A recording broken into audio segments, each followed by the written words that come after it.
Guys Unacademy पे आप सभी के लिए एक बार फिर से बेस्ट ऑफर को लॉन्च कर दिया गया है। जैसे कि आप अपने स्क्रीन पर देख सकते हैं, अगर आप 6 महीने का सब्सक्रिप्शन लेते हैं तो 2 महीने यहाँ पे आपको फ्री में दिया जाएगा, मतलब एक्सटेंड कर दिया जाएगा। टोटल 8 महीने हो जाएगा। अगर आप 2 साल का लेते हैं तो यहाँ पे 4 महीने का मिल जाएगा, ठीक है, यानी कि टोटल यहाँ पे 28 महीने मिल जाएगा। ये ऑफर आपको लास्ट कितने तारीख तक, तो 30 सितंबर तक ही ऑफर है, ठीक है ना। आप लोग देख लेना, अगर इंटरेस्टेड तो फटाफट जाके इनरोल कर सकते हैं।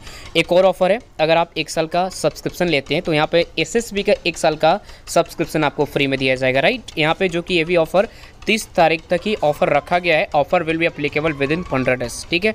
चलो एक और यहाँ पे देख सकते हैं चीज़ें, जो इंडिया और एयरफोर्स जो था, नेवी कोस्ट गार्ड, ये अलग, इंडिया अलग कैटेगरी बन चुका है, एयरफोर्स नेवी कोस्ट गार्ड अलग कैटेगरी बन चुकी है। आप लोग को ध्यान रखना है। प्राइस हाइक होने वाले एनडीए कैटेगरी में अगर आप लोग लेना चाहेंगे तो फटाफट जाके ले लीजिए, क्योंकि यहाँ पे बैचेज भी आ चुकी है।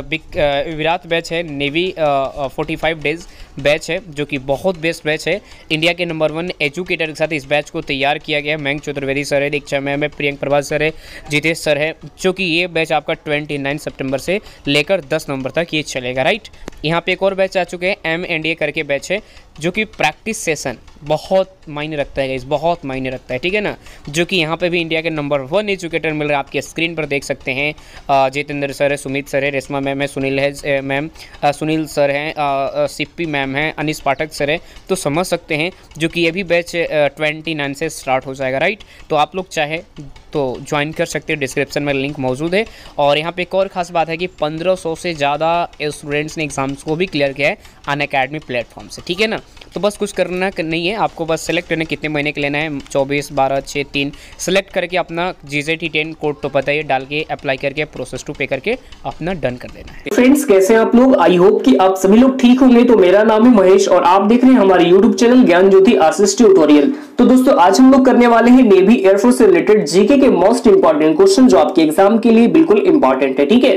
तो चलिए शुरू करते हैं। और वीडियो को शुरू करने से पहले मैं आपको ये बता दूं कि अगर आप इस वीडियो की पूरी पीडीएफ डाउनलोड करना चाहते हैं तो हमारे इस वीडियो के डिस्क्रिप्शन बॉक्स में टेलीग्राम और इंस्टाग्राम दोनों का लिंक दे दिया गया है, तो वहां से सिंपली आप जाके डाउनलोड कर सकते हैं, ठीक है। तो चलिए शुरू करते हैं। और यहां पर देखेंगे पहला क्वेश्चन आप लोगों के स्क्रीन के ऊपर ये है। पहला क्वेश्चन ये है कि संयुक्त राज्य अमेरिका का राष्ट्रीय खेल क्या है। तो नीचे में आपको 4 ऑप्शन दिए गए हैं। ऑप्शन ए में है baseball, option B cricket, option C tennis और ऑप्शन डी में है हॉकी। तो यहाँ पे इस क्वेश्चन का राइट आंसर क्या हो जाएगा? ऑप्शन नंबर ए हो जाएगा। ए में हमारे पास क्या है? बेसबॉल हो जाएगा राइट आंसर, ठीक है। यानी संयुक्त राष्ट्र अमेरिका का जो राष्ट्रीय खेल है वो क्या है?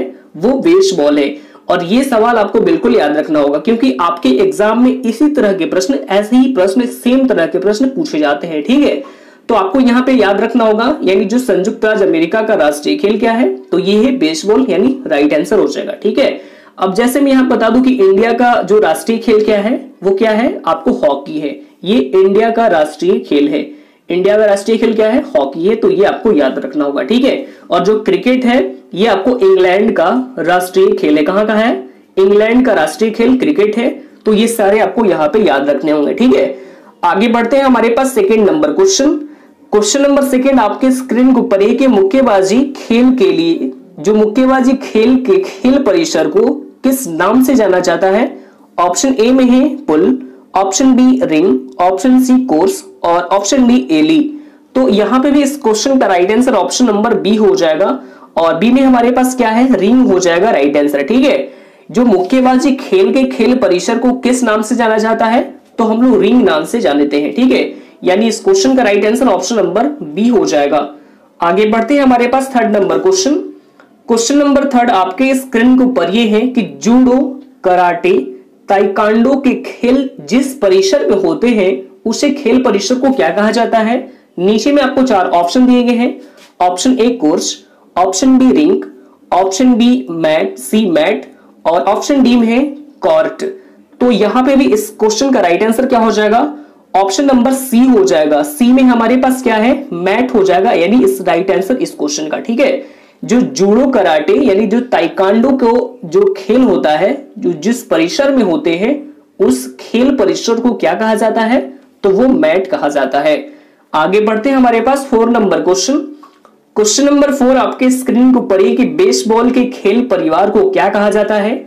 जो बेसबॉल के खेल होते हैं उस परिवार को क्या कहा जाता है? तो ये कहा जाता है ऑप्शन ए हो जाएगा, यानी फील्ड कहा जाता है। क्या कहा जाता है? फील्ड कहा जाता है। ठीक है, आगे बढ़ते हैं हमारे पास 5 नंबर क्वेश्चन। क्वेश्चन नंबर 5 आपके स्क्रीन के ऊपर ये है कि दिया गया शब्द गैम्बिक किस खेल से संबंधित है? तो नीचे में आपको 4 ऑप्शन दिए गए हैं। Option A hockey, option B cricket, option C volleyball और ऑप्शन डी में है शतरंज।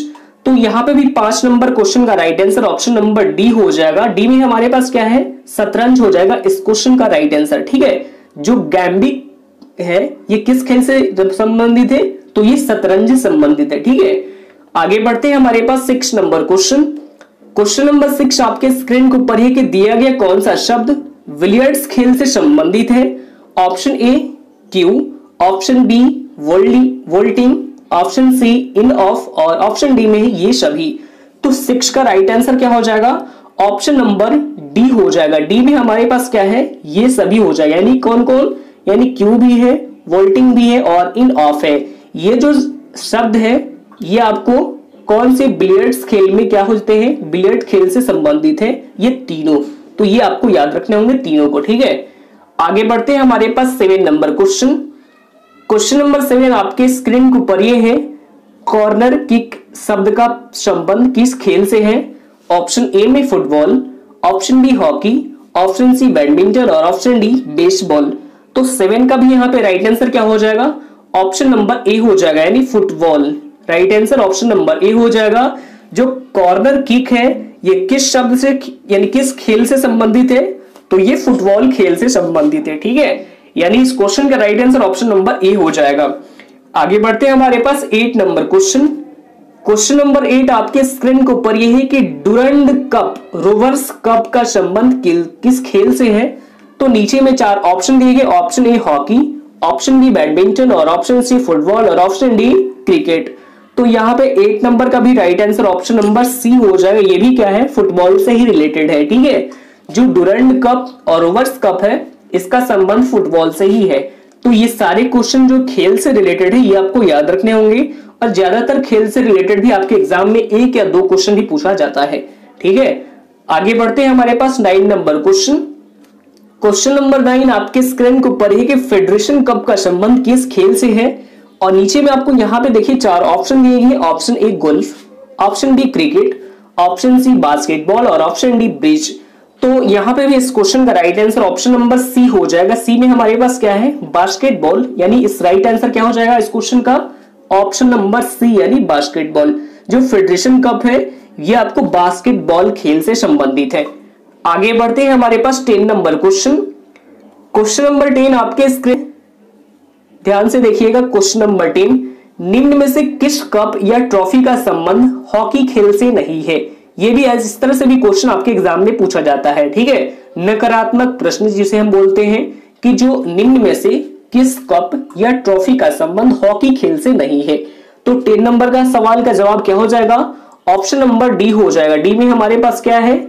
आगा खा कप का। ठीक है, तो ये आपको याद रखना होगा। आगे बढ़ते हैं हमारे पास 11 नंबर क्वेश्चन। क्वेश्चन नंबर 11 आपके स्क्रीन के ऊपर ही है और ये सारे क्वेश्चन आपको यहाँ पे ध्यान से देखने होंगे। ठीक है, 11 नंबर क्वेश्चन ये है कि हाल ही में G20 शिखर सम्मेलन का आयोजन कहां किया गया है?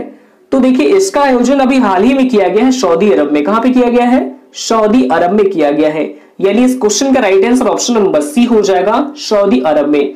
अब यहाँ पे सबसे पहले हम यहाँ पे बात किसके बारे में करेंगे? G20 शिखर सम्मेलन के बारे में बात कर लेते हैं। ठीक है, तो देखिए जो कि ये यूरोपीय यूनियन और 19 यानी 19 देशों का ये क्या है? संगठन है। जो G20 शिखर सम्मेलन है ये आपको बता दूं कि यूरोपीय यूनियन और 19 देशों का एक संगठन है। और जो G20 शिखर सम्मेलन का ये आयोजन किया गया था ये इसका 15वां एडिशन था। ठीक है, तो ये एडिशन भी आपको यहाँ पे याद रखना होगा और इसी के आयोजित किया गया है सऊदी अरब में। तो सबसे पहले हम यहाँ पे डिस्कस करेंगे सऊदी अरब के बारे में। किसके बारे में? सऊदी अरब के बारे में। तो देखिए सऊदी अरब की कैपिटल क्या है? कैपिटल है रियाद। सऊदी अरब की कैपिटल रियाद है और करेंसी सऊदी रियल। तो ये आपको याद रखना होगा। आगे बढ़ते हैं हमारे पास 12 नंबर क्वेश्चन। क्वेश्चन नंबर 12 आपके स्क्रीन के ऊपर ये है कि हाल ही में पूर्वोत्तर के पहले गाय अस्पताल का उद्घाटन कहां किया गया है? तो देखिए इसका उद्घाटन अभी हाल ही में किया गया है असम के डिब्रूगढ़ में। कहां पे? असम के डिब्रूगढ़ में किया गया है। यानी इस क्वेश्चन का राइट आंसर भी ऑप्शन नंबर सी हो जाएगा, असम के डिब्रूगढ़ में। और इसका नाम है सुरभि आरोग्यशाला अस्पताल, और ये पूर्वोत्तर का पहला गाय अस्पताल है जो कि 17 लाख रुपए की लागत से तैयार किया गया है। कितने लाख से? 17 लाख रुपए की लागत से इस अस्पताल को तैयार किया गया है, और ये लगभग 30 किलोमीटर के दायरे में अपनी ये सर्विस प्रोवाइड कराएगा। तो सबसे पहले हम यहाँ पे बात कर लेते हैं असम के बारे में। तो असम की वर्तमान में राजधानी क्या है? असम की राजधानी है, ये है दिसपुर असम की राजधानी है। मुख्यमंत्री है सर्बानंद सोनोवाल, और जबकि राज्यपाल ही है जगदीप मुखी। तो ये भी आपको याद रखना होगा। आगे बढ़ते हैं, हमारे पास 13 यानी 13 नंबर प्रश्न संख्या 13 आपके स्क्रीन के ऊपर ये है कि हाल ही में अंडमान सागर में भारत और सिंगापुर के बीच किस अभ्यास का आयोजन किया गया था? तो देखिए, इंडियन नेवी और सिंगापुर नेवी के बीच अभी हाल ही में सिम्बेक्स एक्सरसाइज का आयोजन किया गया है। किसका? सिम्बेक्स का आयोजन किया गया है। सिम्बेक्स एक्सरसाइज का आयोजन किया गया है कहां पे? तो ये किया गया अंडमान सागर में। ये आपको याद रखना होगा। और यहाँ पे हम बात कर लेते हैं सबसे पहले सिंगापुर के बारे में। किसके बारे में? सिंगापुर के बारे में। तो सिंगापुर की कैपिटल क्या है? कैपिटल है सिंगापुर सिटी, सिंगापुर की कैपिटल है। करेंसी है डॉलर, और वहां के जो प्रेजेंट टाइम में प्राइम मिनिस्टर है ये है ली सियुन लुंग। तो ये भी आपको याद रखने होंगे। आगे बढ़ते हैं, हमारे पास 14 यानी 14 नंबर प्रश्न संख्या 14 आपके स्क्रीन के ऊपर है कि हाल ही में एपिक समिट 2020 का आयोजन कहां किया गया है? तो ये क्वेश्चन भी आपके एग्जाम के लिए बिल्कुल इंपॉर्टेंट है, इसको आपको याद रखना होगा। ठीक है, तो देखिए, जो एपिक समिट 2020 का आयोजन किया गया है, तो इसका आयोजन अभी हाल ही में किया गया है मलेशिया में। कहां पे किया गया है? मलेशिया में किया गया है। Right answer option number D हो जाएगा। यानी कि एशिया, इसकी फुल फॉर्म जो होते हैं, जो मलेशिया में तो सब जो ये किया गया है, अभी हाल ही में आयोजन किया गया है। लेकिन इससे पहले सबसे पहले हम यहाँ पे एपिक के बारे में बात कर लेते हैं। तो इसकी फुल फॉर्म यहाँ पे बनती है एशिया पैसिफिक इकोनॉमिक कॉरपोरेशन, और इसकी जो स्थापना की गई थी ये की गई थी 1989 में। 1989 में इसकी स्थापना की गई थी, और ये स्थित है सिंगापुर में ही। तो सबसे पहले हम यहाँ पे बात करेंगे मलेशिया के बारे में। तो कैपिटल क्या है? मलेशिया की कैपिटल है कुआलालंपुर मलेशिया की कैपिटल है, जबकि करेंसी है मलेशियाई रिंगिट। तो ये भी आपको याद रखना होगा। आगे बढ़ते हैं, हमारे पास 15 नंबर क्वेश्चन नंबर 15 आपके स्क्रीन को ऊपर है कि हाल ही में चक्रवाती तूफान जिसका नाम है निवार, ये किस क्षेत्र में भूस्खलन किया है? तो देखिए, जो निवार तूफान है ये बड़ी चर्चे में रहा है, और इसने अभी हाल ही में भूस्खलन किया है बंगाल की खाड़ी में। कहां पे? बंगाल की खाड़ी में। ठीक है, और देखिए, बंगाल की खाड़ी में तो ऐसे किया ही है, और इसका जो प्रभाव है ये पुदुचेरी और तमिलनाडु और आंध्र प्रदेश, इस जगह भी क्या किया है, इसने बहुत ही, मतलब ये भी राज्यों को देखने को मिला है। ये जो तूफान आया है इससे भी ये जो सारे राज्य हैं ये भी प्रभावित हुए हैं। साथ साथ में आंध्र प्रदेश के तेलंगाना भी राज्य जो है ये भी बहुत ही मतलब इस चक्रवाती तूफान से प्रभावित है। ठीक है, तो ये सभी आपको याद रखना होगा।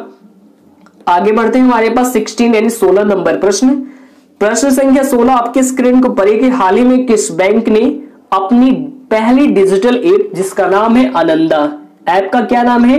आनंदा, लॉन्च किया गया है। तो ये पहला डिजिटल एप्लीकेशन है, ये लॉन्च किया गया है LIC का। किसका है? LIC का। ठीक है, जिसे कि LIC लॉन्च किया गया है LIC के द्वारा। तो LIC ये जो है ये जीवन बीमा पॉलिसी लागू करने के लिए अपने यानी जो अकाउंट होल्डर होते हैं उनके लिए एक डिजिटल एप्लीकेशन लॉन्च किया गया है जिसका नाम क्या है? आनंदा। तो सबसे पहले हम यहाँ पे LIC के बारे में बात कर लेते हैं।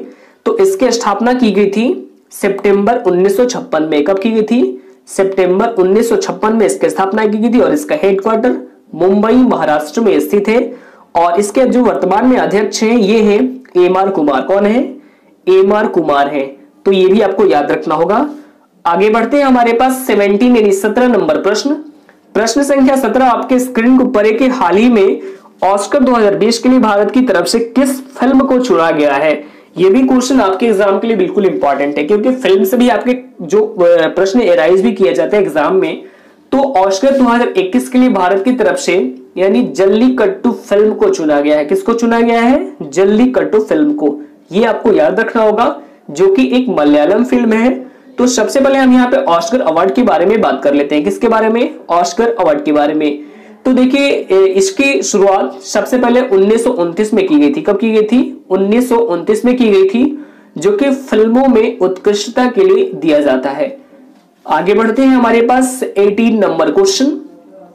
क्वेश्चन नंबर 18 आपके स्क्रीन के ऊपर यही कि अंतरराष्ट्रीय क्रिकेट परिषद यानी कि आईसीसी की नए अध्यक्ष कौन नियुक्त किए गए हैं? तो देखिए ये अभी हाल ही में बन गए हैं, ग्रेग बार्कले। कौन? ग्रेग बार्कले, जो अभी हाल ही में आईसीसी के नए अध्यक्ष बने हैं। तो देखिए जो ग्रेग बार्कले हैं ये अभी हाल ही में आईसीसी के अध्यक्ष बने हैं। तो सबसे पहले हम यहाँ पे आईसीसी के बारे में डिस्कस कर लेते हैं, ठीक है। आईसीसी यानी कि इसकी फुल फॉर्म होती है इंटरनेशनल क्रिकेट काउंसिल, जिसे हम हिंदी में कहते हैं अंतरराष्ट्रीय क्रिकेट परिषद। और इसकी स्थापना की गई थी 15 जून 1909 में। 15 जून 1909 में इसकी स्थापना की गई थी और इसका मुख्यालय दुबई यानी कि यूएई में स्थित है। और वर्तमान में जो इसके सीईओ हैं ये है मनु साहनी। कौन है? मनु साहनी इसके सीईओ हैं। तो ये भी आपको याद रखना होगा। आगे बढ़ते हैं, हमारे पास 19 यानी 19 नंबर प्रश्न। प्रश्न संख्या 19 आपके स्क्रीन के ऊपर है कि कौन सा देश फीफा अरब कप टूर्नामेंट 2021 की मेजबानी करेगा? तो ये मेजबानी करेगा कतर देश। कौन करेगा? कतर देश मेजबानी करेगा। तो यहाँ पे आपको क्या होगा मैं बता दूं कि पीडीएफ में मॉडिफाई कर दी जाएगी, क्योंकि ये सारे जो ऑप्शन है ये मैंने आपको इंडिया के सारे स्टेट को मैंने डाल दिया, ठीक है। तो यहाँ पे मैं बता दूं कि ये सारे ऑप्शन मैंने गलत कर दे रहा हूं और यहाँ पे आपको कतर हो जाएगा इस क्वेश्चन का राइट आंसर, ठीक है। कतर हो जाएगा, यानी मान लीजिए ऑप्शन ए हो जाएगा। ऑप्शन बी में हम अमेरिका डाल देते हैं। कहाँ? अमेरिका। तो ये सारे आपको यहाँ पे सुधार कर दिया पीडीएफ में। तो सबसे पहले इसके बारे में हम डिस्कस कर लेते हैं। तो ये मेजबानी किया जाएगा कतर देश। तो देखिए फीफा अरब कप टूर्नामेंट 2021 की मेजबानी कतर देश करेगा। और यहाँ पे हम बात करेंगे फीफा के बारे में। किसके बारे में बात कर लेते हैं? तो फीफा के बारे में सबसे पहले डिस्कस कर लेते हैं। फीफा यानी इसकी फुल फॉर्म क्या होती है? फुल फॉर्म आप सबसे पहले नोट कर लेंगे और अक्सर एग्जाम में फुल फॉर्म से भी सवाल पूछे जाते हैं। तो फीफा की फुल फॉर्म होती है federation international D football association और इसकी स्थापना की गई थी 21 मई 1904 में। कब की गई थी? 21 मई 1904 में फीफा की स्थापना की गई थी। और जो इसका मुख्यालय है ये है ज्यूरिख स्विट्जरलैंड में और इसका मुख्यालय ज्यूरिख स्विट्जरलैंड में तो है ही। और वर्तमान में फीफा के अध्यक्ष कौन है? तो ये हैं जियानी इन्फानिटो, ठीक है। तो सबसे पहले आप कतर के बारे में डिस्कस कर लेंगे। जो कतर देश है, कतर देश ये तो मेजबानी करेगा 2021 की टूर्नामेंट की। तो कतर के बारे में डिस्कस करेंगे। तो कतर की राजधानी क्या है? राजधानी है दोहा और करेंसी है कतरी रियाल। तो ये भी आपको यहाँ पे नोट कर लेना होगा, ठीक है। तो आज के लिए इतना ही, फिर मिलते हैं नेक्स्ट वीडियो में। तब तक के लिए bye bye, take care, all the best, thank you.